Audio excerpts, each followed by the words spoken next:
Sekarang ini stop bayar pinjol kalian ya. Kalau kalian itu diperlakukan yang tidak pantas, dipermalukan di depan umum maupun di kontak maupun di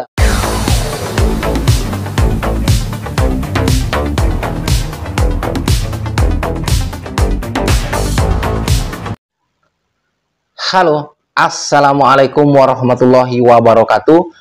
Jumpa lagi bersama saya di channel kesayangan kita semua, Faiz Official Pinjol. Apa kabar saudara-saudaraku semua? Apakah kalian sehat-sehat selalu? Saya doakan semoga kalian selalu dalam lindungan Allah Subhanahu wa Ta'ala, dilimpahkan rezekinya dan selalu diberi nikmat sehat. Amin, amin ya Rabbal Alamin. Di video kali ini saya ingin membahas ya tentang pinjol yang seharusnya diblokir oleh OJK. Itu semua bukan tanpa alasan ya. Namun sebelum saya menjelaskan lebih detailnya, ada baiknya untuk teman-teman yang baru saja bergabung dengan channel ini, pastikan kalian sudah mensupport saya dengan cara mensubscribe channel ini dan menyalakan tombol loncengnya, agar kalian selalu mendapatkan notifikasi terbaru video-video dari Faiz Official Pinjol. Dan tak lupa juga saya himbau kepada teman semua agar kalian itu usahakan menonton sampai habis agar kalian itu tidak gagal paham. Baik saudara-saudaraku, saya ingin membahas tentang pinjol yang seharusnya itu diblokir ya teman-teman ya. Saya sebelumnya ingin bertanya kepada teman-temanku semua, siapa di antara kalian yang pernah diperlakukan atau ditagih dengan cara-cara yang sangat kasar oleh pinjol-pinjol ini ya? Siapa yang pernah ditagih secara kasar oleh Aku Laku dan Kredit Pintar ya? Silahkan komen. Siapa yang pernah ditagih oleh Adapundi dan Shopee, ShopeeLetter dan Shopee Pinjam? Silahkan kalian komentar. Siapa kalian di antara kalian yang pernah ditagih secara kasar oleh Ada Kami dan Easy Cash? Silahkan juga komentar. Siapa juga yang pernah ditagih secara kasar oleh Rupiah Cepat, Watas Bantu Saku dan Uangmi? Silahkan komentar. Semua pinjol-pinjol ini sudah pernah saya bahas di video-video saya sebelumnya, dan saya menyertakan bukti-bukti cara penagihan yang kasar ya teman-teman ya. Jadi ada baiknya buat bapak-bapak OJK ini untuk cross check semua pinjol-pinjol yang mereka naungi ya, yang mereka awasi. Saya jadi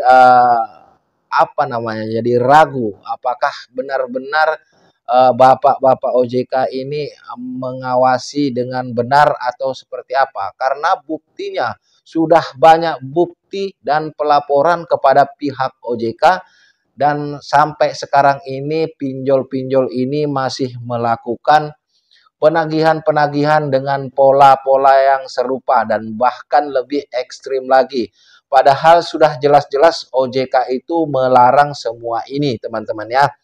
Baik, OJK itu hanya sekedar memberi himbauan dan himbauan yang seperti yang di bawah ini saya akan bacakan. OJK mendorong seluruh penyelenggara fintech lending untuk meningkatkan kualitas pengawasan pada pelayanan SOP penagihan dan mengutamakan perlindungan konsumen agar kehadiran fintech lending ini dapat memberi manfaat yang maksimal. Nah, ini sekedar himbauan. Saya rasa bapak-bapak OJK ini tahu dan mengetahui karena banyaknya sudah laporan yang dilaporkan masuk beserta dengan bukti-buktinya. Saya tidak tahu entah bapak-bapak OJK ini memang sengaja atau memang belum sempat mengcross check itu semua ya. Gini aja saya sarankan, suruh staf-staf bapak untuk ambil di pinjol-pinjol yang saya sebutkan ini lalu galbaikan sementara. Biar bapak-bapak itu tahu bagaimana cara-cara penagihan dari pinjol-pinjol yang di bawah naungan OJK ini ya.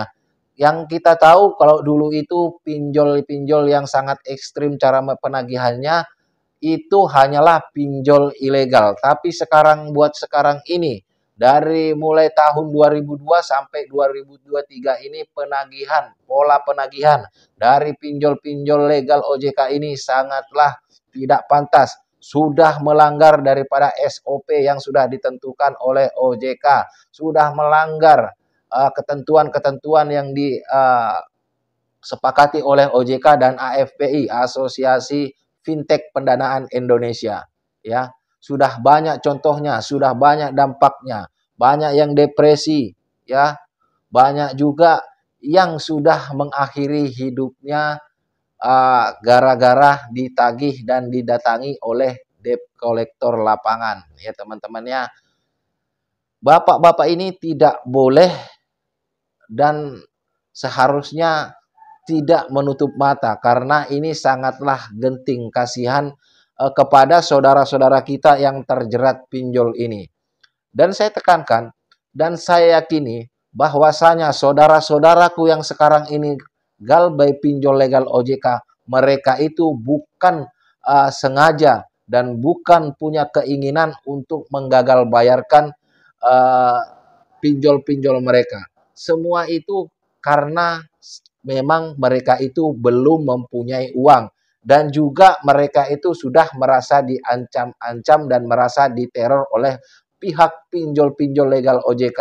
Makanya mereka itu enggan dan malas untuk membayar pinjol-pinjol mereka. Toh mereka sudah dipermalukan, toh mereka sudah diganggu kesehariannya. Sedangkan OJK dan AFPI ya teman-teman, mohon maaf saking semangatnya ini agak belibet memang Bang Faiz kalau ngomong terlalu semangat dan berapi-api memang sering belibet seperti itu, dimaklumin Bang Faiz juga manusia biasa. Nah, sementara AFPI dan OJK itu melarang itu semua tapi seolah-olah menutup mata. Seandainya bapak-bapak dari OJK dan AFPI ini memang serius untuk menanggapi daripada laporan atau aduan daripada masyarakat, tidaklah sampai selama ini ya teman-temanku. Mungkin sudah banyak pinjol-pinjol ini yang sudah di blacklist ataupun dicabut izinnya karena mereka itu beroperasi tidak sesuai dengan SOP yang sudah ditentukan oleh bapak dan ibu kandung daripada pinjol-pinjol ini teman-temannya. Seperti contohnya Aku Laku ini. Sudah banyak video-video yang saya bikin pengancaman-pengancaman daripada Aku Laku dan tak lepas juga Kredit Pintar dan seterusnya yang tadi saya sebutkan. Nah, semua ini sebetulnya sudah mencukupi unsur buat bapak-bapak OJK ini untuk bertindak tegas, memberi sanksi kepada pinjol-pinjol ini. Sebetulnya seandainya pinjol-pinjol ini tidak melakukan penagihan secara ekstrim, mencaci maki, dan kadang-kadang itu keluar bahasa kebun binatang, saya yakin 90% nasabah yang gagal bayar itu masih punya keinginan untuk membayar pinjamannya. Justru yang membuat rugi pinjol-pinjol ini adalah DC-DC-nya, ya. Entah karena dia itu mengejar bonus atau entah karena sudah buntu cara menghadapi nasabah gagal bayar.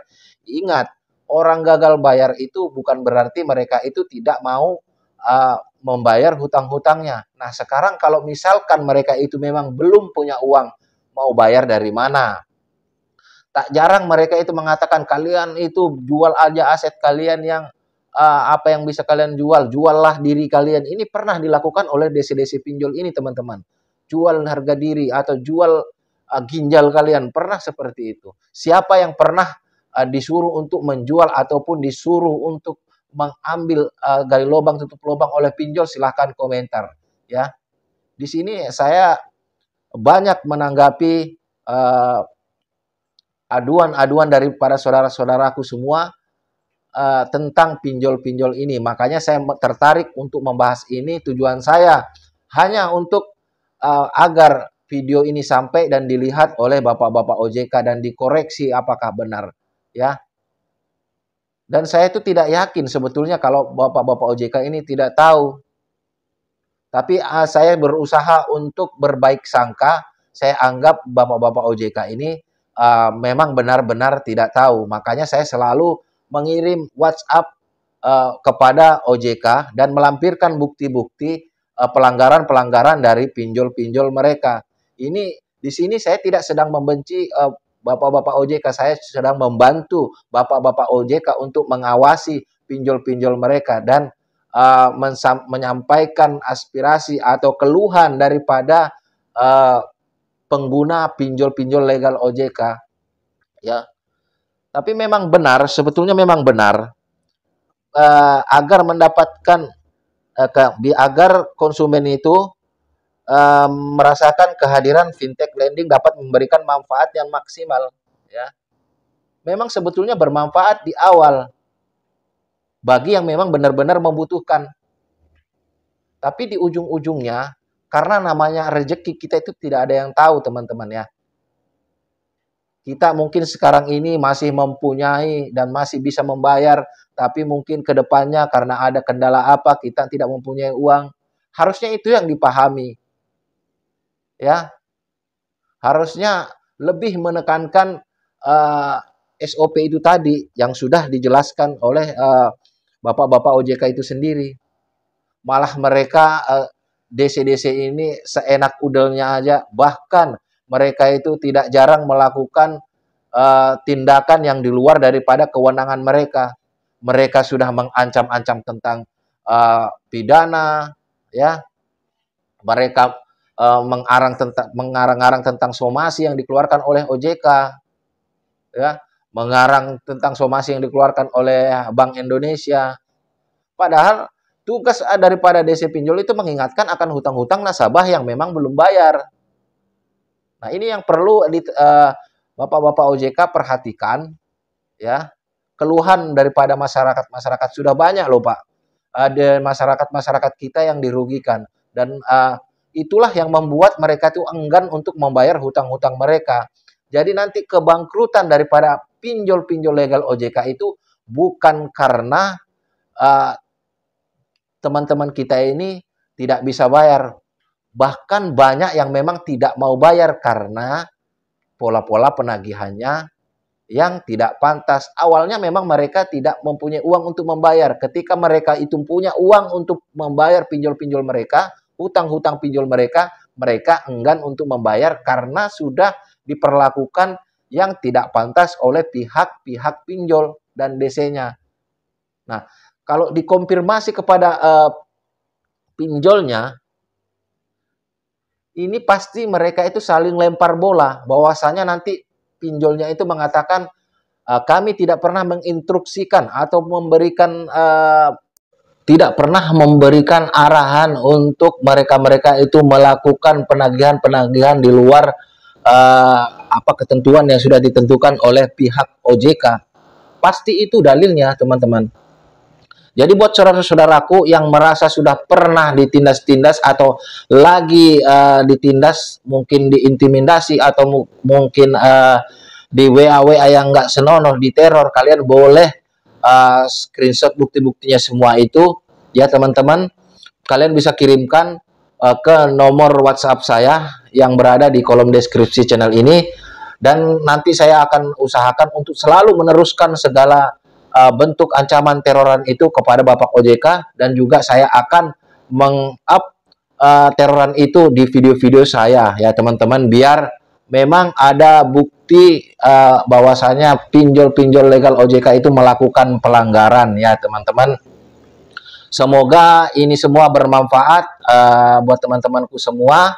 Saya akhiri, wassalamualaikum warahmatullahi wabarakatuh. Salam hormat saya, Faiz Official Pinjol. Sampai jumpa di video-video berikutnya.